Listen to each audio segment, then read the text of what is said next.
Welcome to Port Campbell, a small coastal village. Port Campbell was named after Alexander Campbell. He took shelter from a storm in the bay in 1843. The settlement of the town did not start until after 1875. The coastline is mostly sheer cliffs, and it's known for its rough seas. There has been many shipwrecks along this dangerous and unpredictable coast. The most famous being the Lockard, which was shipwrecked in 1878. Only 2 of the 54 passengers survived. After this, it was realised a rescue crew was needed in the area. It is thought the rocket crew were established in 1885 and operated until around 1947. The rocket crew used metal rockets with wooden heads that was launched from a rocket launcher with a light rope attached. The light rope was stored in a special box so it wouldn't get tangled as it travelled through the air to the ship. The rope was then attached to the mast and the heavy line brought over, and the people pulled back to shore in the bleachers buoy, as you can see in the picture. This is the special box where the rope was stored so it wouldn't get tangled. The instructions were sent out on the light line. German, but they had this in different languages, so that and this said, fasten the rope to the to the mast, remove the light line, and look for a signal from the land. So that's what that said. Here we are at Moonlight Head, also Wreck Beach. This is where the Fiji crashed. These are the cliffs the rocket crew had to climb down without stairs.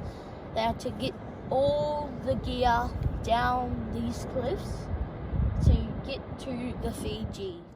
The Fiji hit the reef in the early hours on the 6th of September 1891 after a few attempts to get to shore with lives lost, but one sailor finally made it to shore and there was a message sent to the Port Campbell rocket crew. This was to be their first rescue. They had to get all the crew and the gear together.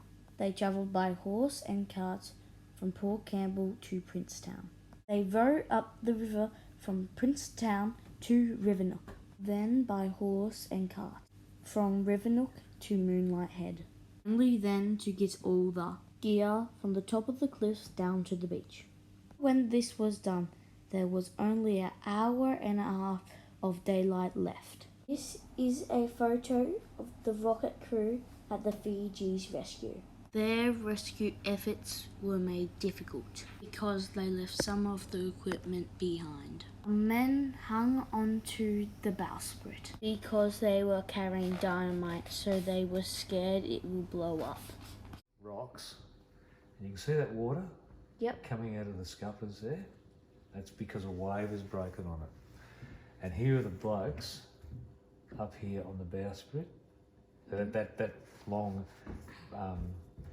That long timber is called the bowsprit. Yep. And so they're scared as. With only the light rope attached, they could not use the bleachers buoy's safety support. They had to make it across the light rope as best as they could. Out of 25 men, 10 of them got washed off the rope, only to drown in the rough seas. The ship broke apart after 20 minutes of the last survivor making it to shore. Here they are, recovering at Rivenoak's homestead. The Fiji's anchor was stuck into the reef in 1961 by local divers to remember the lives lost and it's still visible today.